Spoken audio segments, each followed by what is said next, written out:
beasts, aren't they? Chuffed to bits. The smallest little thornback. No, I'll just concentrate on not losing the rod over the side. And his eyes. He's got amazing eyes. Doggy in the boat. Golden mullet. There's a bit of weight to that, you know. And that's what we want, don't we? We don't want the same all the time. We want something different, a good old show. Hello and welcome to the channel. I'm out in the workshop, beavering away. And what am I up to? Well, I'm prepping for some ray baits. So I've got some mackerel. That's one that's been in the freezer for a while, admittedly. Caught in the solent. And some squid. And this is royal squid. And it's Californian squid. Edible, as in human edible. I'm not eating that. But yeah, it's good stuff. So what are we doing? By prepping baits before the session, vacuum bagging, freezing, and just putting to one side, you get the option of when you get there, no bait prep. You can literally just snip the bag, take them out, do your hook in routine, and fish. And it's a quick turnaround as well. So that's what I'm up to today. I've got a planned session chasing rays. We know I loves a ray. So the first thing I'm doing, I haven't got a filleting knife. This is a bait knife. Probably not the best thing for it, to be honest. Take a mackerel fillet. Discard the guts. Not particularly interested in those today. And with that one single fillet, I'm going to cut it lengthways down the centre. And the idea is to end up with about 4 thumb-sized baits. And the main purpose of that is just to make casting a streamlined bait, not too big. It doesn't have to be big for rays. It is sometimes worth putting a big bait out there, just so it's got longevity. It's out there for a while. But yeah, for this specific thing, I'm prepping smaller baits. So I've got my sections of mackerel. I've got myself a squid. I'm going to chop off the head. Remove the wings. I don't need the wings. None of this is going to waste, and we'll talk about that, and I'll show you what I'm going to do with it in a minute. And then with that squid tube, just going to slice it, remove the innards in their entirety, including that funny plasticky looking thing. That's its backbone, I suppose. And then matching size to my mackerel, I'm just going to cut it into strips. I could use a pair of bait scissors. I've got a pair of bait scissors to one side as well, if I feel like it, if it feels like it's necessary. And if I'm completely honest, this mackerel's seen better days because it's been defrosted once before, and it's not particularly easy to work with. So I've just gone with a blue section, that electric blue, that beautiful colour that mackerel are, and get myself my elastic. This is very fine elastic, and it's as simple as place your squid strip on top of the back of not the skin side, the back. Because what we're trying to do is give this bit of mackerel a bit of structure so that it will hold a hook well and it will fish that little bit longer. Now what I tend to do is only partially defrost the mackerel when I'm doing this, and I've left this too long. This is too defrosted. It's going to be difficult, this, but this is the truth of it. This is what I've got. This is what I'm dealing with. And it is no more difficult than that. So I now have a sausage thumb size bait prepped. That's ready to go on a hook. That will be frozen again. We will freeze that back down, store it for another day. Another squid strip, lay it on the back of a section of mackerel, and then start to bind it on. I like to go from the centre out to the edges, and even if the squid doesn't cover the mackerel, still bind it up because it will help to hold the bait together. instead of just destroying on the cast. Sometimes it can just annihilate itself on the cast, you know, practically explode on the surface. Hitting the water when you're casting it any kind of distance is not easy on bait. And I'll just take 2 wraps around my finger, pass the elastic through, because it's fine elastic, 1 more wind, and break it off. So I've now got 2 baits prepped. It starts getting a bit messy. It's quite handy to have a bucket of water and a cloth, soapy water and a cloth, to keep your hands clean. So we've got all the trimmings here. So we've got a squid head there, we've got a mackerel carcass. Just going to cut the backbone of that and cut that carcass in half again. That'll all become clear wire in a minute. In fact, I might as well do it now, so I'll keep tidy. I'll get myself a bag, a vacuum bag.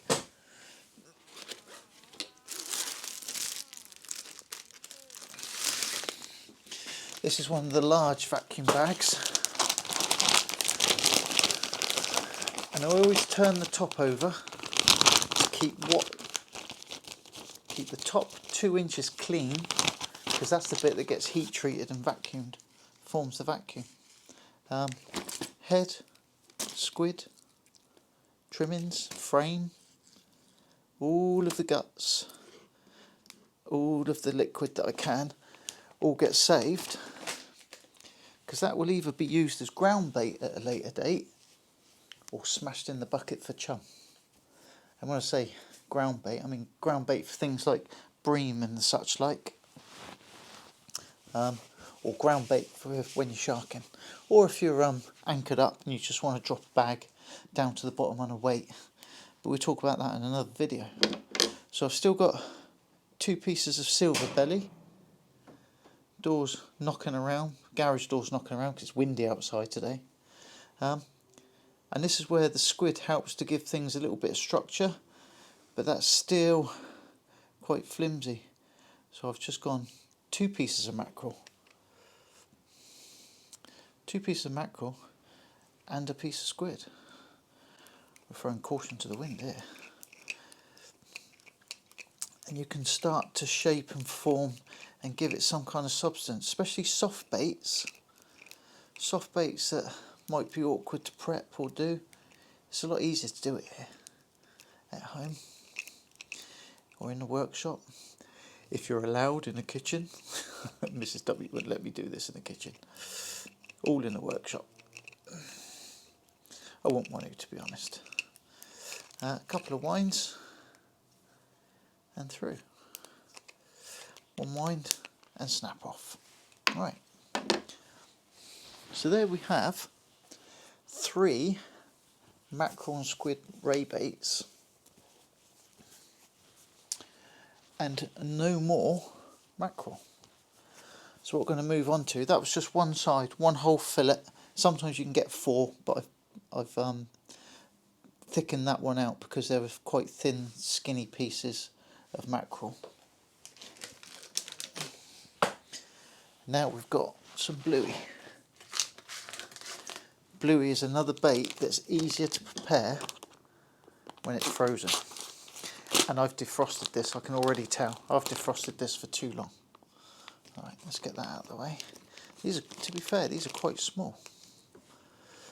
4 bluey. Tip of the tail off, top of the head, and I'm going to go, just because this is a small bluey, 2 baits. Head and tail to one side. Get another squid, which is quite a donkey big squid, this one. Take the head off of that. Keep the decks clear. Get this out of the way. Squid head and pieces. Again, same routine. Cut the tube.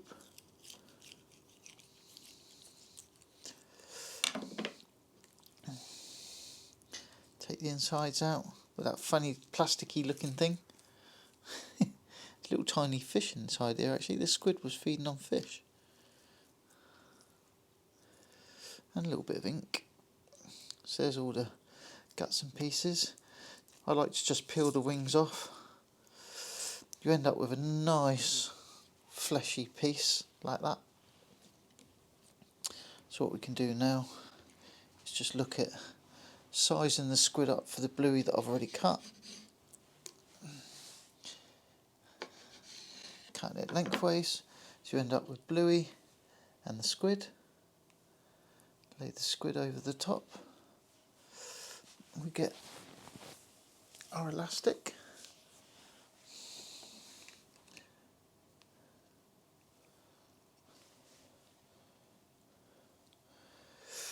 And it helps to give this bluey a bit of substance, a bit of strength, because obviously bluey is quite a soft bait once it's defrosted. It'll help to hold it together, but the bluey will still work its magic, giving out the scent trail. Amazing bait, bluey. Yeah,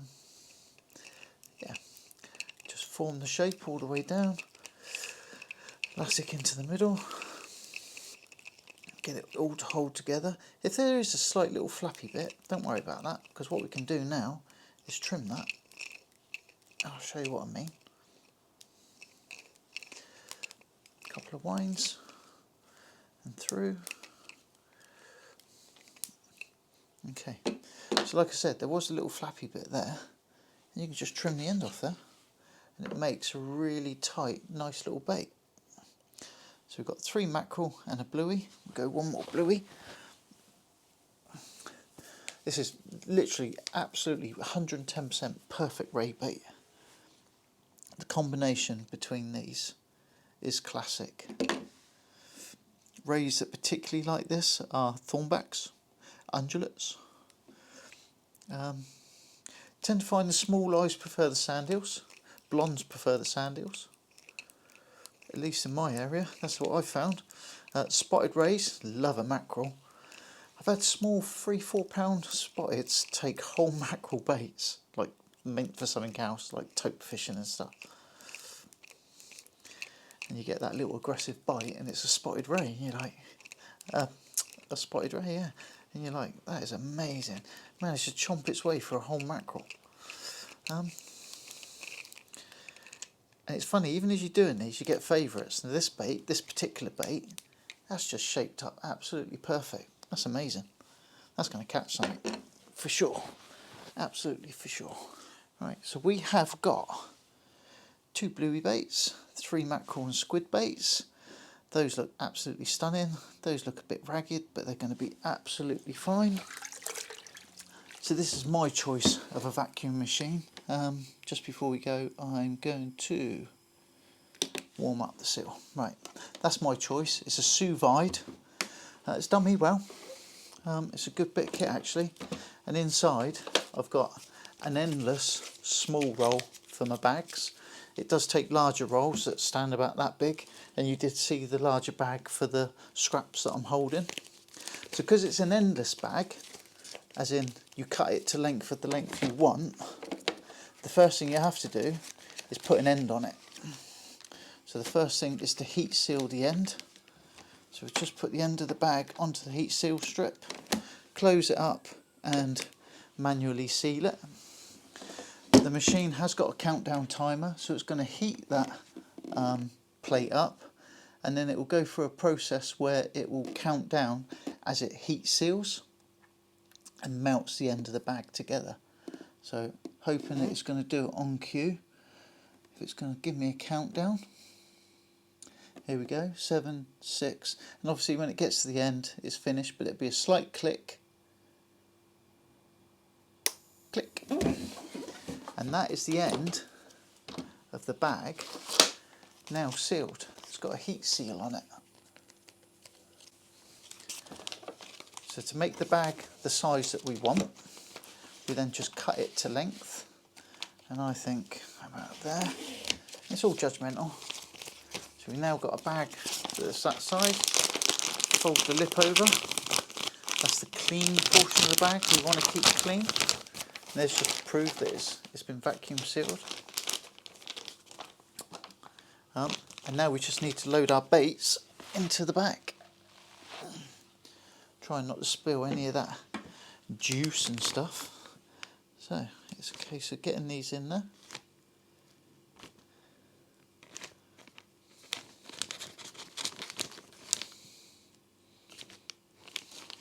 I am putting both sets of these baits in one bag. You could be fussy and say, well, I want them separate, I want them to act differently, I want them I'm not that fussy with these. These are all going in the same bag. They're all going to be used on the same session, and I've got other bags in the freezer. The beauty of these is you can see exactly what you got inside. So I'm just lining them up, getting them sort of into some kind of order. And there we go. We close the bag up. Bear in mind we've gone to a little bit of trouble to keep that clean, because it's going to vacuum all that, or heat seal that much better if it's been kept clean. So for the benefit of being able to see, that's what we've ended up with. It goes back into the machine, locked down, and this time I'm going to do vacuum and seal.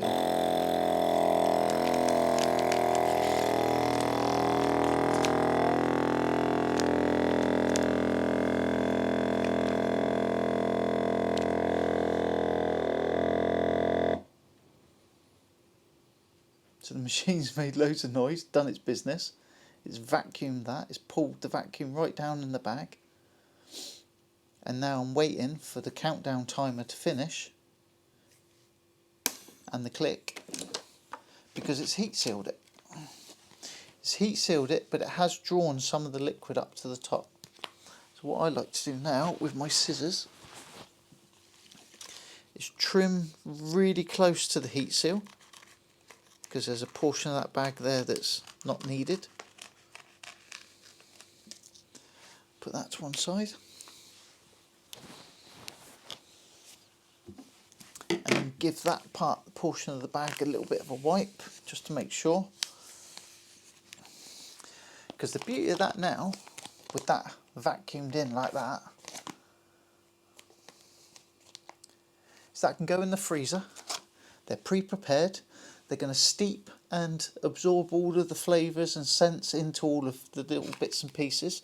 And then when it comes to going fishing on the next session, 1 or 2 of these bags can be just chucked in with the rest of the kit. They're not going to leak. That's the beauty of it. They're going to defrost en route, and then they're a quick and easy bait up. That's the main reason for it. Quick and easy bait up. So I've got a few more to do. That's it from me for now. I hope you've enjoyed that. I hope it's given you some kind of an idea. Love to hear the comments. If you've got any comments at all, if you do the same, if you do differently, if you've got a different idea, if you've got a different way of preparing your ray baits, leave it in the comments below. If you haven't already, please consider liking and subscribing. It's free, doesn't cost anything, but it helps the channel to grow. And that's it from me, really. So from me, from here, for now, it's goodbye. Tight lines, happy fishing, and I hope to see you sometime soon. Take care.